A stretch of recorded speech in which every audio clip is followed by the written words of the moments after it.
Bom dia, mais um programa GJ1. Hoje vou trazer uma palavra muito interessante que eu até quando estava aqui a ler, a estudar, a meditar, eu ri-me sozinho, perdido à situação, porque os fariseus fizeram de tudo para tentar não desvendar que Jesus ao terceiro dia ressuscitaria. Então eles pagaram caro aos soldados para mentir a dizer que ele não tinha ressuscitado. Então tem coisas no momento que a gente fica até perplexo, mas vamos estudar aqui algo muito bom, maravilhoso. Até o anjo do Senhor veio à terra para tirar a pedra, a excelência altíssima do nosso Deus Todo-Poderoso, para ele sair triunfante, não ele saindo, que ele tem todo o poder para sair de lá de dentro do túmulo, sem remover a pedra, mas o anjo veio e veio um terremoto. Eu vou ler a passagem que está escrita em Mateus 27, no versículo 62, sobre esses tais, os fariseus, que existem muitos fariseus à nossa volta. Estes fariseus, a gente tem que estar atento a eles, meus irmãos, tanto dentro da igreja como fora da igreja, como dentro dos nossos trabalhos, como nos nossos postos, dentro da nossa família, dos nossas amizades. Temos que ver, como o Daniel falou, cuidado com as amizades que a gente tem que ter. Daniel escolheu 3 amizades no capítulo 2 de Daniel. Vocês vão lá ver que a amizade que me terá que haver de nego, amém? Mas eu vou ler e vou citar a palavra que está escrito, muito interessante, presta atenção que você vai ficar impressionado e vai se rir. Eu sei que vocês já leram muitas vezes, eu sei que como eu já li também, mas só que às vezes dá aquela luz que é Deus que nos ilumina, é o Espírito Santo que habita em nós, que nos dá essa atenção. Que está escrito assim, Mateus 27, no versículo 62, no dia seguinte, de sábado, os principais sacerdotes e os fariseus foram ter com Pilatos. No 63 assim, e disseram, Senhor, lembramos que quando vivia aquele mentiroso, olha só que eles chamam para Jesus, mentiroso, disse, depois de 3 dias ressuscitarei. 64. Por isso pedimos que lacres o túmulo até o terceiro dia. E isso poderia ser os seus discípulos, roubar o seu corpo e depois digam todos que ele ressuscitou. Se isso acontecer, estaremos piores do que a situação anterior. Se eles já estavam aflitos por causa de que dos milagres que Jesus fazia, que Ele é o pão da vida, que Ele é as águas inasaciáveis, Ele fez algo extraordinário e eles não sabiam mais o que haviam de fazer.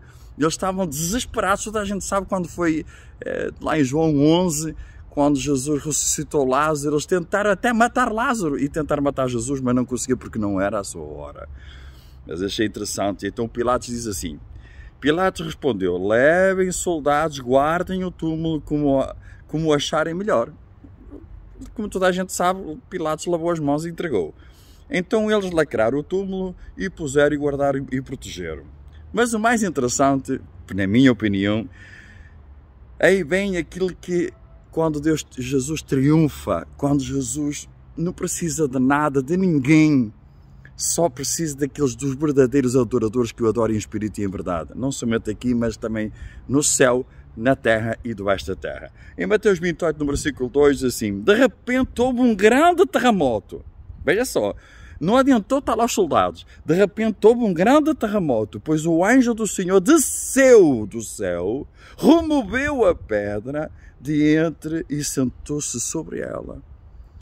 Se a sua dificuldade está a ser muito grande, peça para Deus para remover essa pedra do teu coração. Peça a Deus para remover o problema que tu não estás a conseguir remover essa pedra. Se é o teu filho, se é o teu marido, se é o teu trabalho, se é o teu pastor, se é os irmãos da igreja, se é os teus amigos, se é os teus familiares, seja o qual o problema, se é o carro que te dá dor de cabeça, se é a casa que te dá dor de cabeça, peça a Deus. Deus vai enviar o seu anjo. Porque Deus não precisava Jesus não precisava que ele viesse remover a pedra para ele ressuscitar. Jamais ele precisaria disso. Vou explicar depois porquê. Veja só o que é que ele continua aqui a dizer. No versículo 3, eu li Mateus 28, 2, agora vou ler no versículo 2, vou ler o versículo 3, assim, o seu rosto brilhava como o relâmpago e as suas roupas eram brancas como a neve. Olha como é que a gente tem que ser. Então Então agora vou ler o 5, vou avançar o 4. Então o anjo falou às mulheres: não tenha medo, disse ele. Sei que vocês procuram Jesus, que foi crucificado. No versículo 6 assim, e ele não está aqui, ele ressuscitou. Ele ressuscitou, não tenha medo. Ele ressuscitou como tinha dito que aconteceria. Venha e veja hoje o seu corpo estava. No versículo 8, as mulheres saíram passados do túmulo, assustadas, mas cheias de alegria. Correram para transmitir a mensagem aos discípulos do anjo. No versículo 9, no caminho, aí aparece Jesus em cena. No caminho, Jesus, ao encontrar e as cumprimentou, elas correram para ele, abraçaram aos seus pés e o adoraram. Eu pergunto, e vocês? Como é que está a ponto da situação de adoração a Deus? Reconhecem a voz dele? Conseguem fazer realmente algo que transcende todos os seus problemas? Como aquela mulher que partiu o frasco de alabastro, e aquele frasco de alabastro ela partiu, a Bíblia diz que ela jogou. Para mim foi algo o mais impressionante de tudo. Nunca vi ninguém a fazer igual. Até ele mesmo próprio se admirou, mas uma outra altura vou falar sobre isso.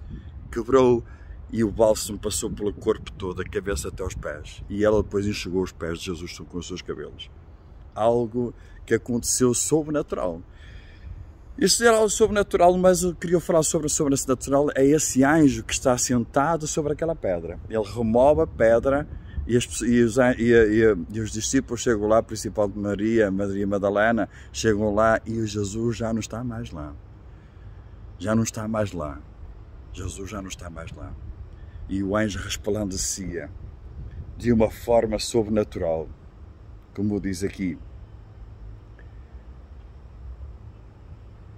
E aí está a diferença de alegria de ver da ressurreição, que elas acreditaram que Jesus Cristo, ele tinha ressuscitado.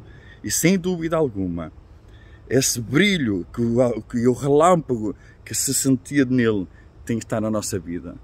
Nós temos que ser o exemplo para o mundo. Se a gente não for exemplo para o mundo, a gente não chega. E você diz assim, mas o anjo foi lá e removeu a pedra. Sim, removeu a pedra. Se como diz assim, olha, eu posso remover a vossa pedra. Eu posso resolver o vosso problema, o vosso, entre nós e Deus.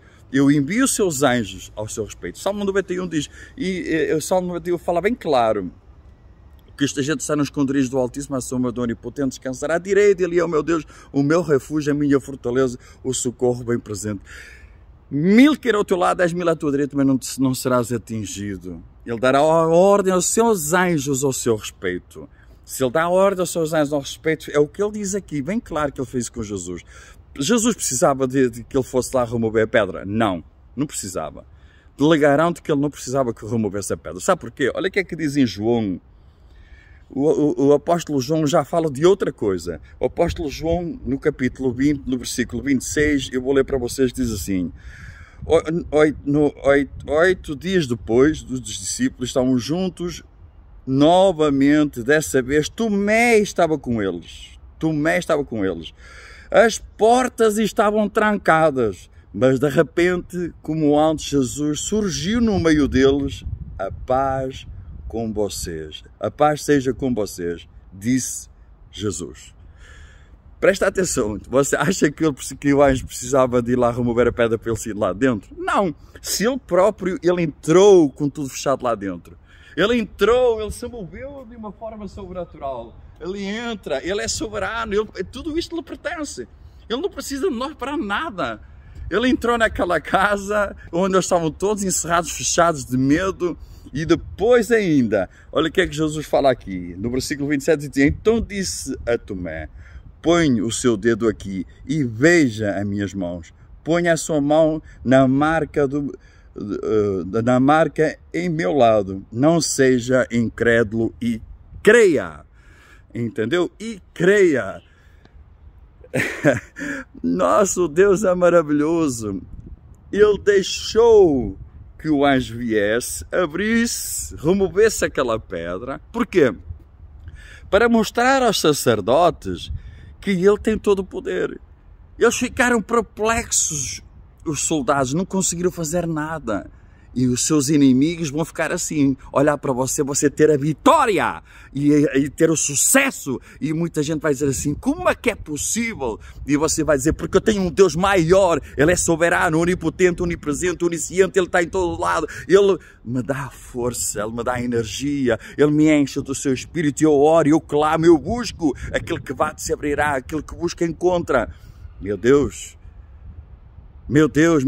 que Deus que a gente está a servir, um Deus tão forte, tão poderoso. Ele move montanhas, Ele move em seu favor. Ele não precisava que o anjo fosse lá. Ele não necessitava que o anjo fosse lá. Mas mais uma vez Ele mostrou que esse anjo, ele era brilhante. Ele brilhava de uma forma sobrenatural. Ele brilhava de uma forma... Olha o que é que diz Mateus 2, e assim, uma grande terremoto, depois um anjo desceu do céu e rolou a pedra, e entrou e sentou-se sobre ela, ainda por cima se sentou sobre ela. E olha o que é que diz o versículo 3, 28:3, e o seu rosto brilhava como o relâmpago, as suas roupas eram brancas como a neve. Você consegue entender? Você consegue entrar nessa dimensão? É essa a dimensão que Deus quer que a gente sejamos, não uma dimensão qualquer. No mundo de medo, de acusações, dos outros tentarem te ultrapassar, dos outros tentarem fazer de ti o que querem, não deixes, porque maior é aquele que está em ti do que aquele que está no mundo. Tu podes todas as coisas naquele que te fortalece, que é Cristo, é a rocha inabalável, Cristo Jesus, pelo sangue de Jesus, Ele te livra de todo o mal, te livra. E continua a dizer, sempre usa esse versículo, Isaías 54:17, toda a ferramenta preparada contra ti não prosperará, e toda a língua que se levantar em juízo tu a condenas, porque essa é a herança dos servos do Senhor. Toma posse dessa bênção, toma posse dessa vitória, não deixe que o inimigo te ataque, não deixe que ninguém venha contra ti, em nome de Jesus Cristo. Porque aquilo que Deus abre, ninguém fecha, aquilo que Deus fecha, ninguém abre. E Deus vai te abrir as portas em nome de Jesus. Toma posse da vitória. Tenha um excelente dia em nome de Jesus. Amém? Deus abençoe.